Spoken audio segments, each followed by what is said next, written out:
আসসালামু আলাইকুম। আজ বুধবার 6 আগস্ট 2025। আমন্ত্রণ ফ্রেন্ডলি মোবাইল প্রবাস টাইম বুলেটিনে আপনাদের সাথে আছে আমি শরীফুল ইসলাম। শুরুতে জানাবো শিরোনাম। মর্মান্তিক সড়ক দুর্ঘটনা, পরিবারের 7 জনকে হারিয়ে পাগল প্রায় ওমান প্রবাসী। জাতির উদ্দেশ্যে প্রধান উপদেষ্টার ভাষণ, জাপান ভিসা নিয়ে দিলেন সুখবর। মালয়েশিয়া যাচ্ছেন প্রধান উপদেষ্টা, ভিসা জটিলতা দূর হওয়ার প্রত্যাশা। ফিলিস্তিন ইস্যুতে কঠোর বার্তা, অস্ত্র জমা দেওয়ার আহ্বান ওমান গ্র্যান্ড মুফতির। রোগিয়ান থেকে বিমান বিধ্বস্ত, সব আরোহী নিহত। দর্শক দেখছিলেন শিরোনাম, এবার পুরো খবর। ওমানের সেরা রেট দিচ্ছে বাংলাদেশি প্রতিষ্ঠান গালফ এক্সচেঞ্জ। প্রিয়জনকে টাকা পাঠাতে আজই আসুন আমাদের যে কোনো ব্রাঞ্চে অথবা কল করুন স্ক্রিনে দেয়া নাম্বারে। গালফ এক্সচেঞ্জ, বাংলাদেশিদের প্রিয় এক্সচেঞ্জ। স্বপ্ন যাবে বাড়ি আমার, এই শিরোনামে ফেসবুকে স্ট্যাটাস দিয়ে প্রিয়জনের কাছে ফিরছিলেন ওমান প্রবাসী বাহারউদ্দিন। কিন্তু ঘরে ফেরা হলো না স্বজনদের। নোয়াখালীর বেগমগঞ্জে মাইক্রোবাস দুর্ঘটনায় প্রাণ গেল একই পরিবারের 7 জনের। মা, স্ত্রী, শিশুকন্যা, নানীসহ প্রিয়জনদের হারিয়ে কেবল চোখের জলে বেঁচে আছেন বাহার। প্রবাস থেকে ফেরার আনন্দটা হারিয়ে গেল গভীর শোকে। বিস্তারিত দেখুন প্রতিবেদনে।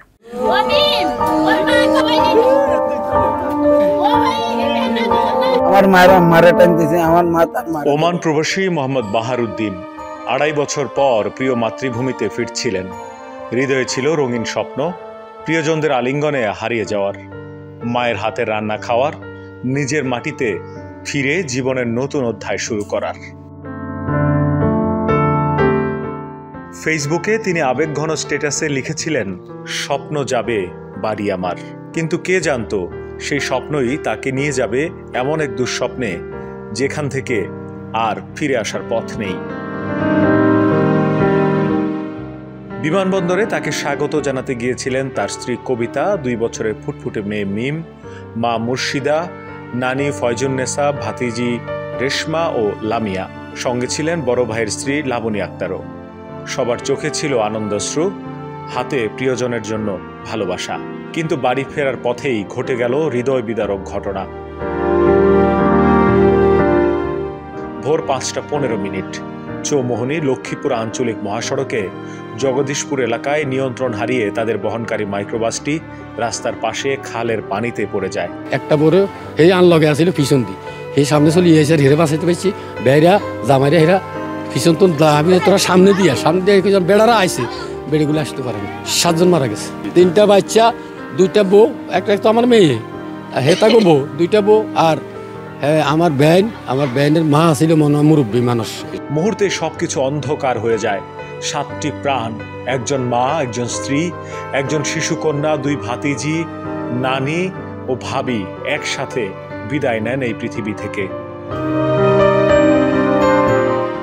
প্রবাস ফেরত বাহার কোনোভাবে জানলা ভেঙে জীবন বাঁচাতে পারলেও তার পরিবারের হৃদস্পন্দনগুলো থেকে গেল পানির নিচে। তারা বলতেছে, তুমি গায়ের লক খুলে দাও, আমরা গাড়ি থেকে দরজা খোলার সাথে সাথে একজন এক জায়গাতে বাইরে যাবে, সমস্যা নেই। সে কি করছে, গাড়ির গ্লাস খুলে সে নিজে বাইরে গেছে। তারপরে আমি এখন নিজে একটা ছোট গ্লাস আছে, আমি হাতে খোলার পরে আমি নিজে বাইরে আসি। এখন আমার ওয়াইফে টানে, সে তার বাচ্চারে জোর রাখছে। প্রায় 2 ঘন্টা অপেক্ষা, ফায়ার সার্ভিস, পুলিশ, স্থানীয় মানুষ সবাই চেষ্টার পরও শেষ রক্ষা হয়নি। একজন মানুষ যার বিদেশের রোজগারে পরিবারের মুখে হাসি ফুটেছিল, আজ সেই মানুষই নিজ চোখে দেখেছেন নিজের পুরো পরিবারের চিরবিদায়।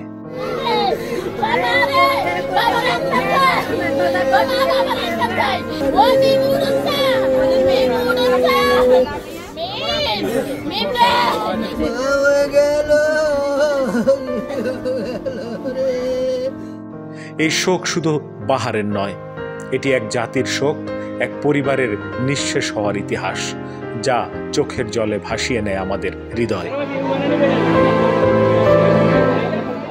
স্বপ্ন যাবে বাড়ি আমার, কিন্তু সে বাড়ি আর নেই, সেই মানুষগুলো আর নেই, রয়ে গেছে শুধু নিস্তব্ধতা আর একরাশ কান্না। আল্লাহ যেন সকল শহীদদের জান্নাতবাসী করেন এবং বাহারউদ্দিন ও তার স্বজনদের এই কঠিন শোক সইবার শক্তি দেন।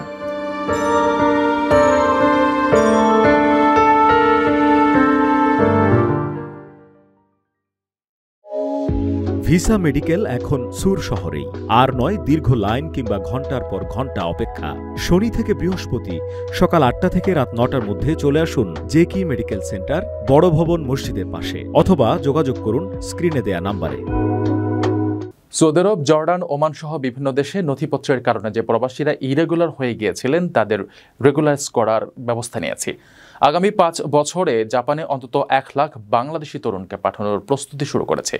৫ আগস্ট রাতে জাতির উদ্দেশ্যে দেওয়া ভাষণে একথা বলেন প্রধান উপদেষ্টা ডক্টর মোহাম্মদ ইউনূস। আগামী ৫ বছরে জাপানে অন্তত ১ লক্ষ বাংলাদেশি তরুণদের পাঠানোর প্রস্তুতি শুরু করেছে। আগামী ৫ বছরে জাপানে ১ লাখ বাংলাদেশি তরুণকে পাঠানোর পরিকল্পনার কথা জানিয়েছেন অন্তর্বর্তী সরকারের প্রধান উপদেষ্টা ডক্টর মোহাম্মদ ইউনূস।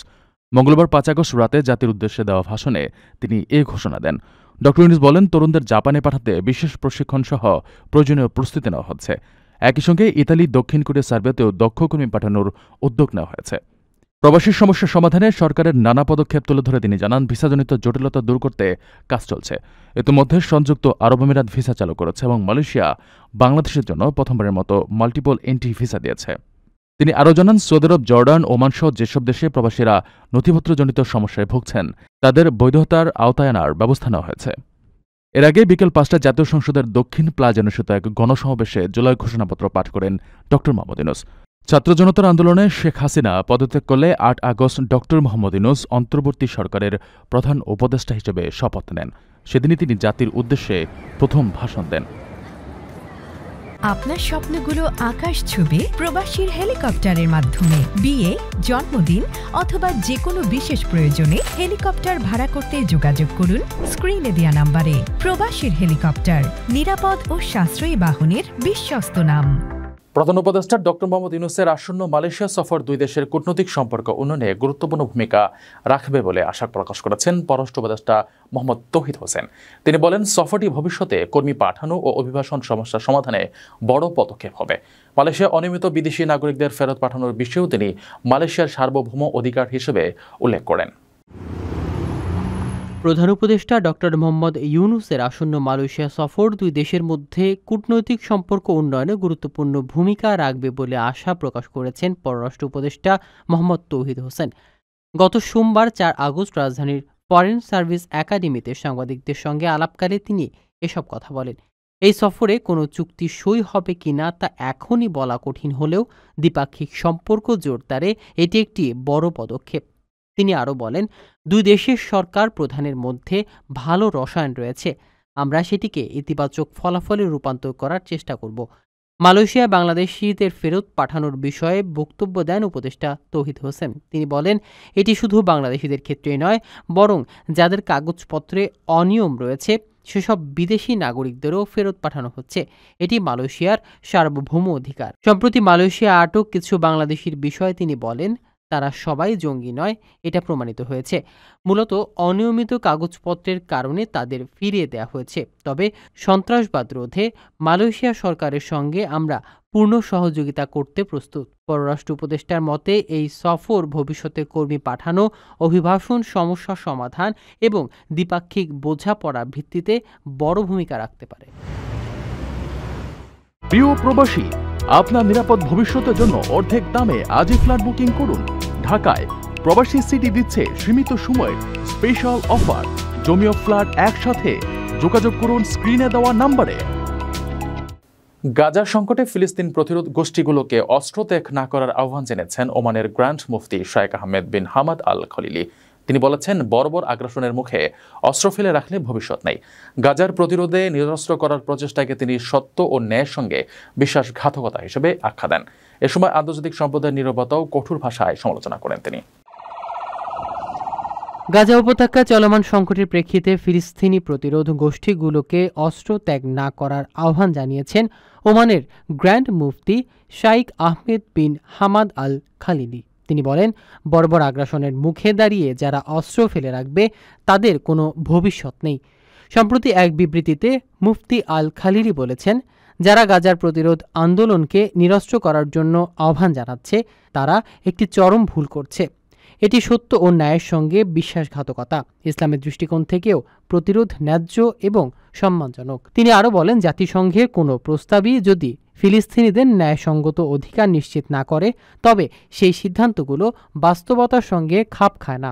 ওমানে এই ধর্মীয় নেতা বরাবর আন্তর্জাতিক সম্প্রদায়ের নীরবতা এবং দ্বিমুখী নীতিরও সমালোচনা করেছেন। গাজার অবরোধ ও শিশুদের ওপর হামলার বিরুদ্ধে সোচ্চার হয়ে তিনি বলেন, এই জুলুমের বিরুদ্ধে প্রতিরোধ করা শুধু অধিকার নয়, এটা দায়িত্বও বটে। বিশ্লেষকরা বলছেন, মধ্যপ্রাচ্যে ওমান সবসময় এক শান্তিপূর্ণ ও নিরপেক্ষ কণ্ঠ হিসেবে পরিচিত। তবে মুফতির এই সরব অবস্থান ইঙ্গিত দেয় মুসলিম বিশ্বে ফিলিস্তিন ইস্যুতে জনমতের চাপ বাড়ছে। আকর্ষণীয় রেট ও দারুণ সব ডাটা বান্ডেল পেতে আজই ব্যবহার করুন ফ্রেন্ডলি সিম। যুক্তরাষ্ট্রের অ্যারিজোনার চিনলি বিমানবন্দরের কাছে চিকিৎসা সরঞ্জাম ও রোগী পরিবহনের একটি বিমান বিধ্বস্ত হয়ে 4 জন নিহত হয়েছেন। নিউ মেক্সিকোর আলুবুকার্ক থেকে আসা বিমানটি জরুরি অবতরণের চেষ্টা করছিল, কিন্তু ব্যর্থ হয়ে ভেঙে পড়ে আগুন ধরে যায়। ঘটনাস্থলে উদ্ধার অভিযান চালানো হলেও আরোহীদের বাঁচানো যায়নি। দুর্ঘটনার কারণ অনুসন্ধানে ফেডারেল এভিয়েশন অ্যাডমিনিস্ট্রেশন তদন্ত করছে। যুক্তরাষ্ট্রের অ্যারিজোনার চিনলে এলাকায় চিকিৎসা সরঞ্জাম ও রোগী পরিবহনের কাজে ব্যবহৃত একটি বিমান বিধ্বস্ত হয়ে 4 জন নিহত হয়েছেন। স্থানীয় সময় মঙ্গলবার 5 আগস্ট দুপুরে চিনলে বিমানবন্দরের কাছে এ দুর্ঘটনা ঘটে। নিহতদের মধ্যে 2 জন পাইলট ও 2 জন চিকিৎসাকর্মী রয়েছেন। দুর্ঘটনার বিষয়টি নিশ্চিত করেছে নাভাজো জাতিগোষ্ঠীর কর্তৃপক্ষ। বিমানটি নিউ মেক্সিকোর আলুবার্ক শহর থেকে চিনলে শহরের ইন্ডিয়ান হেলথ সার্ভিস হাসপাতালে যাচ্ছিল। পরিকল্পনা ছিল একজন সংকটাপন্ন রোগীকে নিয়ে ফেরত আসার। তবে অবতরণের আগে ডুয়েল প্রোপেলার বিশিষ্ট বিচক্রাফট কিং এয়ার 300 মডেলের বিমানটি ভেঙে পড়ে এবং সঙ্গে সঙ্গে আগুন ধরে যায়। নাভাজো পুলিশের একজন কর্মকর্তা জানান, বিমানটি অবতরণ করার চেষ্টা করছিল, কিন্তু কোনো কারণে সেটি ব্যর্থ হয়। ঘটনাস্থলে পৌঁছে উদ্ধারকারী দল আগুন নিয়ন্ত্রণে আনে, তবে ভেতরে থাকা আরোহীদের আর বাঁচানো সম্ভব হয়নি। বিমানটি বিধ্বস্ত হওয়ার কারণ এখনও নিশ্চিত হওয়া যায়নি। তদন্ত শুরু করেছে ফেডারেল এভিয়েশন অ্যাডমিনিস্ট্রেশন ও সংশ্লিষ্ট সংস্থাগুলো। দর্শক দেখছিলেন ফ্রেন্ডলি মোবাইল প্রবাস টাইম বুলেটিন। শেষ করার আগে শিরোনামগুলো জানিয়ে দিচ্ছি আরও একবার। মর্মান্তিক সড়ক দুর্ঘটনা, পরিবারের 7 জনকে হারিয়ে পাগল প্রায় ওমান প্রবাসী। জাতির উদ্দেশ্যে প্রধান উপদেষ্টার ভাষণ, জাপান ভিসা নিয়ে দিলেন সুখবর। মালয়েশিয়া যাচ্ছেন প্রধান উপদেষ্টা, ভিসা জটিলতা দূর হওয়ার প্রত্যাশা। ফিলিস্তিন ইস্যুতে কঠোর বার্তা, অস্ত্র জমা না দেওয়ার আহ্বান ওমান গ্র্যান্ড মুফতির। রোগী আনতে গিয়ে বিমান বিধ্বস্ত, সব আরোহী নিহত। এই ছিল ফ্রেন্ডলি মোবাইল প্রবাস টাইম বুলেটিনের আজকের আয়োজনে। প্রবাসের সর্বশেষ সংবাদ পেতে ভিজিট করুন probastimes.net, সাবস্ক্রাইব করুন আমাদের ইউটিউব চ্যানেল, চোখ রাখুন ফেসবুক পেজে। পরবর্তী বুলেটিন দেখার আমন্ত্রণ জানিয়ে আজকের মতো বিদায় নিচ্ছি আমি শরীফুল ইসলাম। সেই পর্যন্ত সবাই ভালো থাকবেন, নিরাপদে থাকবেন। আল্লাহ হাফেজ।